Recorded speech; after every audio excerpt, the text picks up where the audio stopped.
HDFC life સાથે, કારણ કે અનુમાન કરતાં સારા નંબર્સ કંપનીએ જાહેર કર્યા છે. એન્યુઅલ પ્રીમિયમ ઇક્વિવલન્ટમાં 12% વધારો છે, VNB 9% વધ્યા છે, VNB માર્જિન્સ પણ અનુમાન કરતાં ઘણા સારા દેખાડી રહ્યા છે. આના પરથી બ્રોકરેજ હાઉસીસના રિએક્શન્સ પણ આપણને આવતા બતાવી રહ્યા છે. ગઈકાલે પરિણામ પહેલાં થોડું ઘણું એક પ્રેશર હતું, પરંતુ કઈ રીતે ફંડામેન્ટલ્સ જોઈ રહ્યા છો આપ કંપનીના? લાઈફ ઇન્સ્યોરન્સ કંપનીમાં તમે જોવા જાઓ તો મારા ખ્યાલથી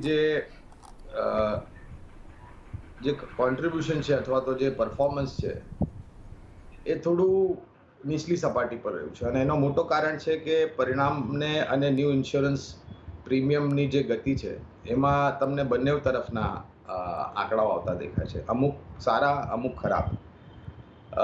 પાયાના મતે ખરીદારીની ભલામણ ઘણા લાંબા સમયથી રહી છે, અને આપણે ભલામણ બી કરી છે આપણા ચેનલ CNBC બજાર પર.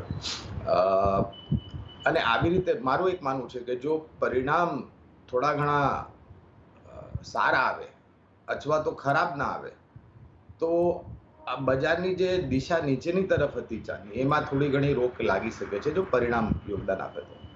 અમારી બી ખરીદારીની ભલામણ છે HDFC લાઈફ પર, અને એ ઘણા લાંબા સમયથી હું એક વાત કહું છું કે ધીરે ધીરે કરીને પરિણામમાં સુધાર થશે.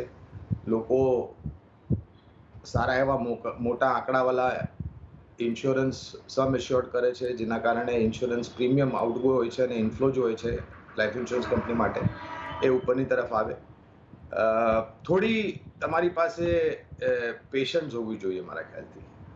સંયમ તમારે રાખવો પડશે જો તમે ઇન્સ્યોરન્સ સેક્ટરમાં રોકાણ કર્યું હોય તો જો રોકાણ હોય તો જાળવી રાખો, અને ન હોય તો તક શોધો આવી રીતે પડતા બજારમાં રોકાણ કરવા માટે.